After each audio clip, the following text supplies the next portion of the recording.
Hello and welcome to my WWE weekly review. I didn't do one last week. I was at Raw and SmackDown live and they were great shows, but I didn't get time to rewatch them and give my thoughts on them.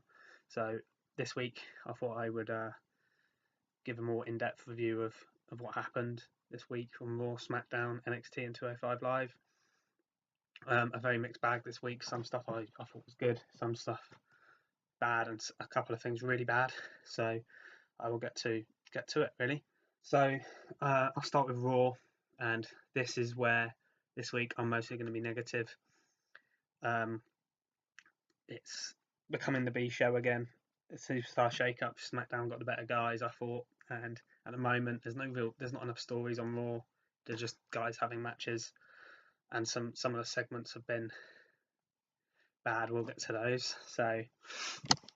Um, so it started off with Kurt Angle in the ring talking.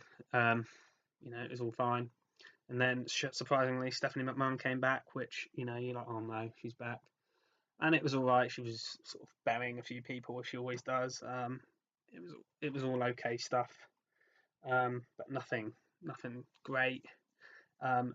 This whole first hour was taken up by pretty much 4 or 5 people, which is a bit too long of a show in my opinion. But it was all okay stuff. It wasn't boring, too bad. It was, and the story did make sense in a way. So it was all, linked in together. Roman Reigns then came out, cut promo moaning again as usual, saying he hasn't been given a fair chance, which is rubbish, obviously. And talked about Brock and he talked about Jinder and how he's already paid him back after last week. And then Kevin Owens came out and he cut a good promo, as he always does. He's very good with that. And then there was a funny moment when he was in the ring and he put his arm on Stephanie, and then she had to go at him and turned on him, and it was like, don't touch me. I liked all that stuff. And it led to Stephanie making the match of Roman versus Kevin Owens. It was a solid, okay match. Nothing great, but for a Raw opener, it's two top guys going against each other. It was decent. Until, predictably, Jinder Mahal came out and interfered, stopped the match, which was fine, I guess. And then I didn't expect Seth Rollins to come out and get involved, which was good because, he's really on fire at the moment, really popular at the moment. And then the predictable thing happened where it's two faces and the two heels, and they make a tag match during the commercial break. And then they had a decent tag match, nothing special. Roman did a lot of the work on that team, and then Seth got the hot tag and got the win. Did a curb stomp on Kevin Owens. I thought Jinder might get pinned, but apparently not. Kevin escaped the first curb stomp, got done by the second one. It was an okay match. This, but it was just too long overall, this whole thing. And then Jinder, just as they were walking back, Roman and Seth helping each other to the back, and then Jinder attacked them with steel chairs, which hots up the feud with Jinder and Roman. I know a lot of people don't want to see that feud, but I suppose they're booking it okay. And also now Seth wants Jinder as well, so they're going to have an Intercontinental title match next week, which I'm sure Seth is probably almost certainly going to win. But Seth can get a good match out of almost anybody, so I'm sure that'll be all right next week. And that's all I've got to say about that. Really, it was okay, nothing special at all. Then it went downhill. This next segment was possibly the worst segment I've seen in a long time in WWE TV. Certainly the worst one of the year. Not sure if it was worse than Alexa Bliss's "This Is Your Life" thing with Bayley last year. That was bad. There's been 2 or 3 other really bad ones as well in the last couple of years. But this with Sami Zayn and Bobby Lashley was horrible. I don't know who thought it was going to be funny, but the crowd was dead. No one liked it. No one thought it was funny. It was terrible.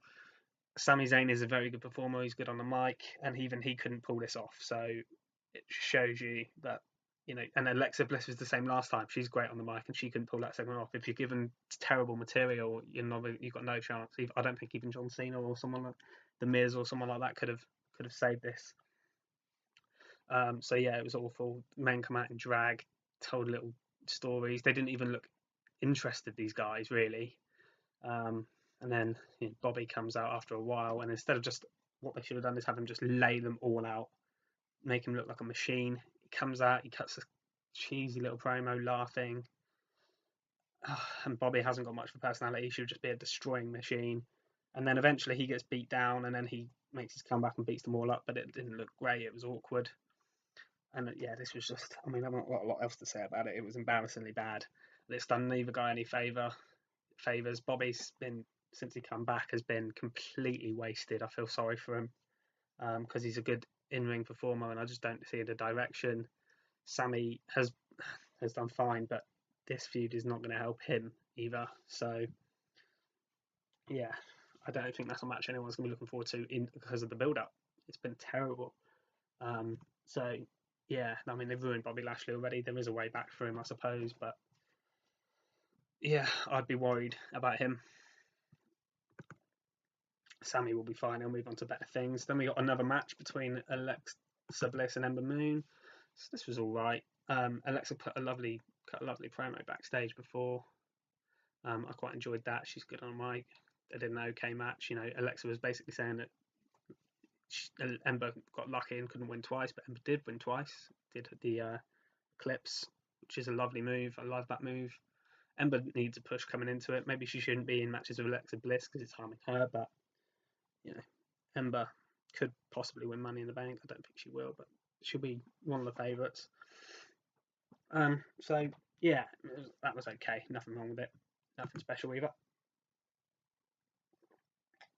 And we cut backstage to the general manager's office, and Stephanie was in the office, and she had things all to do with Vince in there. It was all right. It's a funny little thing, I suppose. But so she was in there, and then Finn Balor and Strowman came in and demanded a rematch against Ziggler and Drew McIntyre, who they lost to last week. And Steph was saying that they should be blaming each other and trying to cause a bit of tension, and then putting them in a match with each other for the main event of the show, which I was pleased about because there's no point in wasting them as a team. They're not a tag team. Putting them in a match together, it could be good, and I'll talk about what happened later. So that was fine. Then you had Baron Corbin v No Way Jose. This was a complete waste of everyone's time. I think it's the second or third time we've seen this match. No Way Jose, I don't know really why they've called him up to the main roster, he does his entrance and then that's it. He just gets in the ring and then the bell rings and it's like, oh, this guy just gets beaten. Baron Corbin's been a bit wasted as well because he's just been put in squash matches where he does a few moves and wins. And I like his main two moves, Deep Six and the End of Days are good moves, and get to see them, I suppose. But yeah, he's not in anything. He's not in any storylines or anything. I don't really know where he's going at the moment, but there is potential with him. No Way Jose's just give me a jobber to enhance other guys, I guess. That's going to be his role in WWE on the main roster, which is a bit of a pointless thing for him, really, considering he's just been called up. So then it cuts a Kurt Angle in the hallway. And then he's having a chat with Chad Gable, saying that he wanted to choose him last week for Money in the Bank qualifier, but he wasn't allowed. And then Drew McIntyre and Dolph Ziggler come in, and sort of this leads to a little confrontation, and then Kurt makes a match for Ziggler versus Chad Gable later on in the evening. This was all fine. Then we got possibly my highlight of the whole Raw last week, B-Team versus Breezango. I like Breezango, all right comedy team, but they're not doing much at the moment. The B-Team, though, are a really hot act on Raw, a good comedy act. Since they broke off as the Miz Taraj. I love their entrance music, it's good. I like that. I like the merchandise with just the drawn on B. The match was, nothing really. It was very short. B Team got a second win in a row. But the big story of the match really was their celebrations afterwards. They went absolutely crazy, jumping on the announcer's desk, running around the ring, and then getting on the chair and taking it down the ramp. It was all great. I really enjoyed that. It's proper, that's the entertainment side we want to see. And they're a good comedy team, and I think they've got something there, and hopefully they push that. Then we got the contract signing. So we got more Stephanie McMahon, which was great. And we got Ronda, which she hasn't been on for a few weeks, so it was good to see her. And Nia Jax, of course. who they're having a match at Money in the Bank. So we've got contract signing. Stephanie did a lot of the talking. I don't think either of those women are great on the mic. Ronda, of course, has had a great debut in the ring. Nice, okay on the mic. So Steph was sort of laying into Ronda, then into Nia, and sort of stirring it all up quite nicely. She was good in this, better in this segment than the first one, I thought. And it was all right. And then Ronda, cut some line about taking her arm and her title. Nia seemed a bit more heelish in this segment, which was different. So it'll be interesting to see where this feud goes. I'm sure it'll be a good match. I mean, I'm looking forward to seeing Ronda again after her WrestleMania debut. So this was all fine. This was decent enough. Contract signings sometimes can be, they're always a bit the same. Someone normally ends up going through the table. No one did that this time. I think Ronda flipped the table over, but it was okay. Nothing special. Yeah, it was an enjoyable bit of TV, I guess. Then we got Dolph Ziggler, Chad Gable, two good in-ring performers. They had sort of more of an amateur wrestling style match because they both lasted both of their backgrounds. It's quite short, but it was solid and it was good. It was a good little match, and I'm happy because Ziggler won. Ziggler has been wasted for a long, long time, particularly on SmackDown. He's come over to Raw with Drew, and they're getting a big push, and I think they're really good together. Chad Gable maybe should be doing something better as well, but can't please everybody, can you? Can't do it for everyone. So, and then Drew got the Claymore in afterwards as well. I was kind of expecting Jason Jordan to return here and save Chad Gable to set up a tag team feud, but that didn't happen because I've heard Jason Jordan, I think, is cleared now from injury to come back, but that didn't happen. So I don't know where he's going. I don't know if they're going to put American Alpha back together or not, but I thought that could happen there, and it didn't. So I'm guessing it's not happening that way. But that was fine. Then we got a fatal four-way match with two of the Riot Squad, Sarah Logan and Liv Morgan, Natalya and Dana Brooke. It was quite obvious, really, that Natalya was winning this match. None of the others are good enough to be in the Money in the Bank match, really. I mean, Ruby, is the leader of that squad, and she wasn't in the match. Dana Brooke hardly ever wrestles. Natalya is good, so it made sense that she won. She cut a little promo afterwards about her and Ronda she's going to win, and then she's going to be Money in the Bank, and Ronda might win a title, and this could actually happen, and I think that could set up the Ronda Natalya feud that is eventually inevitable because they're friends, and I think there's going to be tension. Maybe Natalya will win Money in the Bank, and Ronda will win, and then she'll cash in on her, or she'll cash in before Ronda wins a title. Anything could happen there if they did that.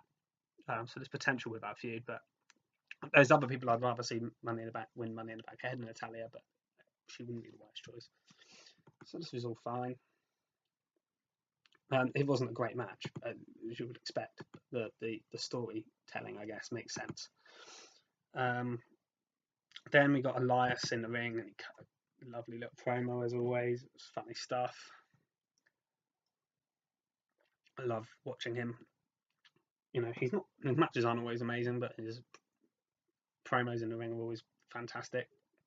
And then we got another match with Bobby Roode. I thought this feud was done, so I don't see the point in this. So this Raw had quite a few of these matches. Baron Corbin and No Way Jose, B Team and Fandango, and Tyler Breeze had a match last week. This match, just repeating. And it was an okay short match, and then Elias won with a drift away again. So Elias has won that feud, and I'm glad Elias won because he needs to push. But again, the same could be said of Bobby Roode, I suppose. So yeah, strange bit of filler really for Elias to do. But yeah, this was a Raw where there was too much repetition. I felt not enough advancement in the storylines. And the one funny bit on the way out, Elias was up the ramp, and then obviously setting up the main event for Braun v Finn next, and Braun came out and knocked Elias over. I did like that bit. Then Braun and Finn had the match, and it was actually really good. And I think it enhanced both guys. It didn't hurt. I was worried that the match would hurt Finn because I thought there's no way Strowman's losing. And could hurt Finn, but Finn looked really strong in the match. He got a lot of offense in on Braun, which for a guy of his size looked great. It took him 2 power slams to pin him. They did some stuff outside the ring. It was a really good match. They did some cool spots with the coup de grace outside. The usual charge around the ring, but then Finn turned it into a sling blade. It was a good match. I enjoyed this. This was the best match on the show without a doubt. And yeah, Braun won, but he won with 2 power slams rather than 1, and then he went to pick him up and do it a 3rd time after he won. But then he just stood Finn in the corner as kind of a mark of respect, like, I'm not going to do this, which I thought was good. And those two are both in the Money in the Bank match, and it kind of enhanced them. So I thought that was fine. That was good stuff. So yeah, no complaints about that. And that was Raw. So I'd probably give it an average, 5 out of 10 or something this week. This Bobby Lashley segment downgrades it probably automatically from a 6 to a 5 because that was so bad. But I enjoyed the whole stuff with the B team. The Elias, the contract signing was fine, and the main event was good. So now on to SmackDown. This I was much happier with this week. I thought SmackDown showed it being the A show this week. When I watched live last week, I thought Raw was better than SmackDown, but this week SmackDown was back on its best. It tells the story's advancement faster than Raw does, and it had some good matches on it as well. So it started with Miz TV, and I always love Miz TV anyway, but the New Day were on it, and the New Day were very entertaining on the mic and everything. It's probably the most entertaining New Day have been in a while, this, because they have been a bit stale. Their stuff with the Usos was really good. Yeah, they were, Miz was kind of caused tension in the group, saying they're holding each other back, trying to wind them up, but then they wouldn't tell Miz who was going in the Money in the Bank match. So Miz was getting annoyed, and they threw pancakes at him and shouted shame at him and stuff like that. It was good, entertaining TV, and they were saying they're doing their usual who and then me and then which, and they were changing the word, and it was all funny. And then after the segment, New Day, Miz had already said that he could beat any of the New Day any day of the week if he wanted to. But then he went backstage, avoided the challenge, but then Paige told him to get back out there and fight Big E. So they had a match, and it was fine. Yeah, it was a fairly decent match. Miz matches have over the last few months have improved. Anyway, Big E's good in the ring. They had a solid match. Very good stuff for an open for SmackDown. The Bar came out and caused a distraction, which continues the feud between New Day and the Bar, which is when they have an eventual blow-off match, should be decent, that one. I think they're having a 6-man tag match with The Miz involved as well next week. So The Miz won off the Skull Crushing finale, off all the chaos and the distraction from the Bar. This was all fine, good stuff. I like all these guys. I like the Bar as a team, and like the New Day as a team, and The Miz is one of the top guys as an individual, both in the ring and on the mic at the moment. So yeah, this was a good start to SmackDown. Then you cut backstage for a little Daniel Bryan promo. They were talking about Big Cass being injured. I think this might be a work. I don't think it's a real legitimate injury. So yeah, I mean, it was all okay stuff. I mean, Bryan's pretty good on the mic, so it was all right. Then we got a big surprise here with Lana versus Billie Kay for replacing the women's Money in the Bank match. I was expecting Billie Kay to win and get in there, although I would have been even more certain if it was Peyton Royce. But I just thought Lana barely ever wrestles on TV. But this was hilarious. I mean, Aiden English is absolutely brilliant. He's got Rusev over, really, with his stuff, his singing and everything. He's helped massively with the Rusev Day stuff. And now he's helping with Lana. Everyone was going mad for Lana Day. He had the sign. He was singing Lana is the best, Lana #1 on the entrance ramp. He's really good, Aiden English, as a manager, especially. So yeah, I mean, that was all great. And then Lana come in. And then, yeah, there's a distraction from Aiden putting the Lana Day sign up. The crowd was hot for it. And then Lana got a kick in and then did her finisher. I believe it's called the X Factor. I'm not sure though. On Billie Kay for the win. So Lana's in the Money in the Bank ladder match, which is very interesting. Very crazy. I didn't expect to see her in there. But it's also interesting because Rusev is in the men's one, so there's the potential for them both to win it and do the first ever Mr. and Mrs. Money in the Bank, which would be an interesting concept. I don't think that's ever going to happen because there's no way Lana's going to win the match, surely. I don't think Rusev will win either. He could do, but so yeah, this was very entertaining. The match itself was short and not that great, but the stuff with Aiden was brilliant. And the Iconics cut a little promo before, actually. I forgot about that.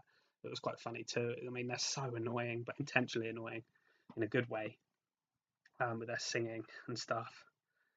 And I like them. I like them to look at. I like them. I think Peyton's good in the ring, especially. Yeah, and I think they're decent on the mic. I like them. So this was all good. Then we got a little Zelina Vega Almas promo, which was fine, basically saying they want to take over. Almas got another squash match, which is okay once or twice. Once it starts going to 3, 4, 5 squash matches, it gets a bit boring. You want to see him in a proper feud. I want to see him in a proper feud soon because I think he's a really good in-ring wrestler. And Zelina can really put matches over with her mic skills. So it's going to be interesting to see what happens. Yeah, obviously Almas won his squash match. It was better than the first match. I thought it lasted a little bit longer, I think. The other guy got a bit of offense in, the jobber. And Almas looked good in the ring without doing anything special. Yeah, he won it. It was alright. I guess it's better than squashing someone like a Ty Dillinger who isn't even on TV at the moment, but keep just putting him in matches and losing. So they're trying to build Almas without destroying anyone else. So I understand it, but hopefully he goes into a mid-card feud at least with Jeff Hardy for the US title or with someone else on SmackDown, like a Rusev or I'm not sure who else really, but Randy Orton maybe. I don't know. There's lots of options, I guess. It'd be interesting to see who he gets put in a feud with. I think Orton's out actually. I think he's been injured he's had surgery, so probably not him. Then there was a little Carmella promo backstage, which is where I think she's best. She's not a great wrestler, but her promos and mic skills are decent, especially when she's not in the ring and the crowd is, because the crowd sometimes isn't that into her. I think when she's doing backstage promos, she's great. She got a nice little one here. She was wearing Asuka's mask. This was all good stuff. It was fine. Then we had the Nakamura AJ stuff. This was a bit of a mixed bag. The dialogue went on a bit too long. They didn't get to it. I thought we were going to have another situation that we got earlier with the New Day where they didn't reveal in the end who was going to be in the Money in the Bank. I thought that Nakamura wasn't going to reveal the stipulation. I thought, at least reveal one of them this week. Drag the New Day thing on if you want, but this needs to come out now. And I thought we weren't going to get that at one point because he's joked about it being a pillow fight and it all got a bit silly at one point. But Nakamura on the mic is funny now. He's quite good as a heel. But then it got good when they actually got a bit physical.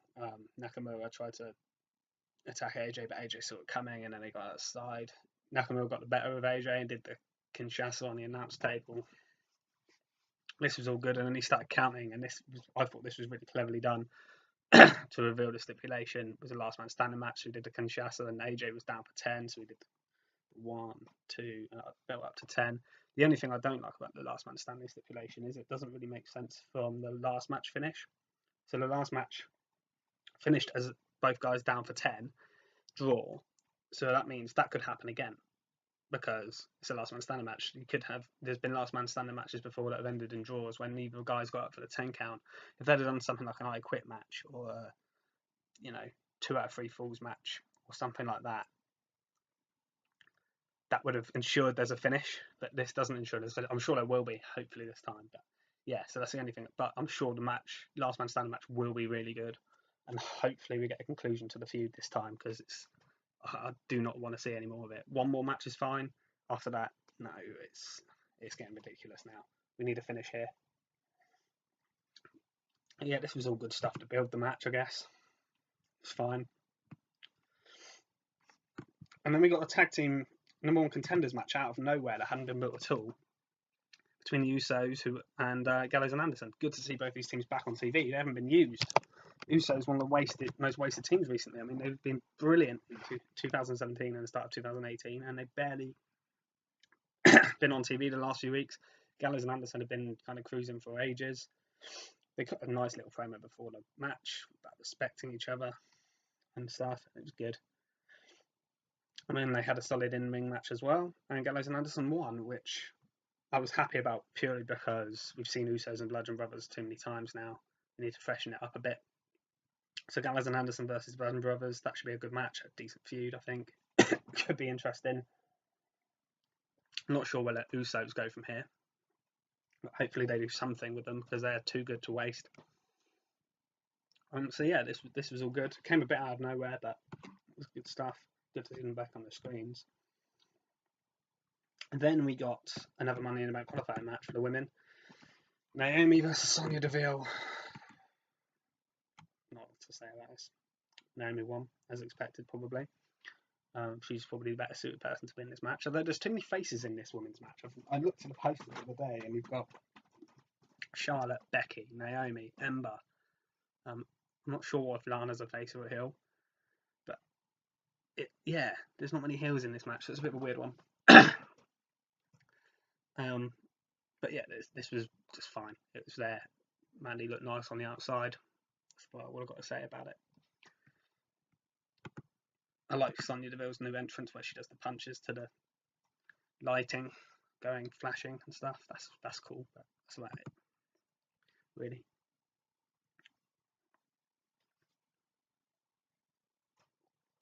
So then we got the main event: Jeff Hardy versus Daniel Bryan. The winner facing Samoa Joe next week for a place in the Money in the Bank match. Obviously, it was meant to originally be Samoa Joe versus Big Cass before this injury, which I'm not 100% sure if it's real or not.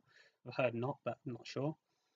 They did show him on the screen, so he was there, so it makes me think it's not. Because normally when you're injured, you don't get shown. Jeff cut a weird but cool promo backstage before the match, which was cool. And then they had a really good match, as you'd expect, between Bryan and Hardy. First time ever they've had a match. And it was really, really good. Good chemistry. It was fairly fast-paced. Some good technical wrestling. Some good high spots. It was a good mix of styles. And I didn't think Jeff Hardy would win because he's the US champion. He doesn't need to be in the Money in the Bank. And I think it's stepped further in the Bryan story. So I thought Bryan would win, and it made sense for him to win. And next week we get Daniel Bryan versus Samoa Joe on SmackDown. Not on a pay-per-view, not even on... That could be a WrestleMania match. Could be a WrestleMania main event match. No, we get it on SmackDown Live. That's fantastic. I'm thinking there's going to be shenanigans in it because it's too good a match. Like when they did Daniel Bryan v AJ and then Big Cass interfered in it. I'm thinking something similar is going to happen here. I think Samoa Joe should still win and go in the Money in the Bank match. He needs to be in it. He was on commentary during this match, and he was really good on the commentary, really selling the match over, putting both guys over, saying how great Daniel was, saying how good Jeff is, but he's better than both and stuff. It's really good stuff from Samoa Joe as always. He's great on the mic. Yeah, so we get Joe versus Bryan next week. I'm sure I'm really looking forward to seeing what happens there. I think that Cass may well interfere in the match, or Bryan may just lose clean. I think Joe should be in the match. I don't think they should change the plan there. So, yeah, a really enjoyable main event, really enjoyable SmackDown. It flew by those 2 hours. I mean, the Aiden English stuff was great. The opening stuff was good. The main event was great. The stuff in the middle was all fine. There was nothing terrible in the show. So, yeah, I was happy with SmackDown. So yeah, that was the better show of the two this week. Talk about NXT and 205 Live. I haven't watched them over the last couple of days. 205 Live has been better recently, definitely. There was some storylines going on. There's always some good matches in it. So, matches wise, we had Drew Gulak versus Gran Metalik. This was an okay match. It was fine. The right guy won, and Drew Gulak, who needs to be pushed a bit. Gran Metalik is a tag team guy, really. This was a fine match for 205 Live. It was decent. Then you had TJP versus some jobber guy, which was just there. TJP won, whatever. But the main event was the good match, and it had the storyline to it. So Hideo Itami and Akira Tozawa, they've been a team and they've broke up now, and they had a really, really long but really good match, back and forth, back and forth. I thought Hideo was going to win, and he did. But yeah, this was really good stuff between two really good wrestlers. And yeah, so Hideo proved that, I guess, that he's the better of the two men. So, yeah, this was all good. It was a good episode of 205 Live-ish. Goodish episode. Then we had NXT. And NXT, I mean, I love the takeovers, the golden week to week. Sometimes it's better than others. They're short shows. You had Heavy Machinery versus TM61. TM61 got the win by cheating, which they did a couple of weeks ago, I think it was. It's fine. I'm guessing they're getting a bit of a push. I haven't seen them much until recently. I really enjoy Heavy Machinery's wrestling style now, especially Dozovich. He feels really old school. He's really quick for a big guy. Does a little worm thing into a splash. He works the crowd quite well. I really like the way they're going at the moment. Heavy Machinery, actually, they're entertaining. So that was all good stuff. It was a good match. Ending was a bit rubbish, but kind of expected from TM61 because that's the story at the moment. You had Lacey Evans v Kairi Sane, which was a fine match as well. Kairi is good, really good in the ring. Lacey's improving and getting more of a push, and she beat Kairi here with that woman's right finisher. Where Kairi was jumping off the top rope. It was a goodish finish, similar to one Cesaro did recently with the uppercut on Xavier Woods. So yeah, it was kind of similar spot to that. It was good. It was fine. It was an alright match, and I guess Lacey's being pushed into the main event of the women's scene. Then you had a really good match between Lars Sullivan in a handicap match against Ricochet and Velveteen Dream. This was really fast. Dream and Ricochet looked really good working together. I thought they had really good chemistry. It was all really good, we were kind of expecting Velveteen, if anyone was going to turn. I thought maybe they'd beat Lars first and then do it, or during the match, and it turned out during the match, Ricochet made a bit of a mistake or something. Pushed I think he felt the tag, and I think he felt that he did it on purpose, knocking Velveteen onto Lars off the turnbuckle, and then he turned on him and walked out. So Lars then had easy pickings with Ricochet and won. I guess it doesn't really harm anyone because Lars getting beat would be he lost, even though it's against two guys. If the two guys lost clean against one guy, that would really bury both guys. But seeing as Dream walked out, Ricochet was helpless. It doesn't hurt anyone, and it was a good match. So yeah, this was all good stuff, and I'm guessing it's setting up the Velveteen Ricochet feud continuing, which will be a really, really good match. I'm guessing it's going to happen at the next takeover. That should be really, really good match. So yeah, I'm looking forward to that. Then you had the main event segment with Johnny Gargano cutting a bit of promo with Candice. Ciampa comes out. It looks like they're going to fight. The refs come in the ring, trying to separate them. And then eventually, when Gargano gets up onto the ring, he gets knocked off by Ciampa and then into Candice, who goes flying. And she sells it really well where she got knocked out. So I don't know what's going to happen with the advancement of that storyline, but Candice is going to be annoyed surely with Johnny Gargano, so it's a bit interesting. It adds another dimension into the storyline. It's been what a feud that has been. The matches have been brilliant. The last match was great. The storyline is, great. Classic babyface, classic heel scenario. I'm really looking forward to him having another match, which I think Ciampa may well win the second time. But yeah, that was all great stuff. Got to mention on 205 Live that they're doing a title match next week between Buddy Murphy and Cedric Alexander, which I'm sure will be a great 205 Live match. So that will be something to watch next week to look forward to, which is nice. I'm going to wrap it up there, I think. So overall, mixed bag this week. Wasn't happy with Raw overall. There was some okay bits, but there's too much filler on a 3-hour show. Not enough storyline advancement at the moment. SmackDown I thought was really good overall. And NXT and 205 Live were fine. Advanced stories, there were some good matches. So yeah, that's about it. See you next week.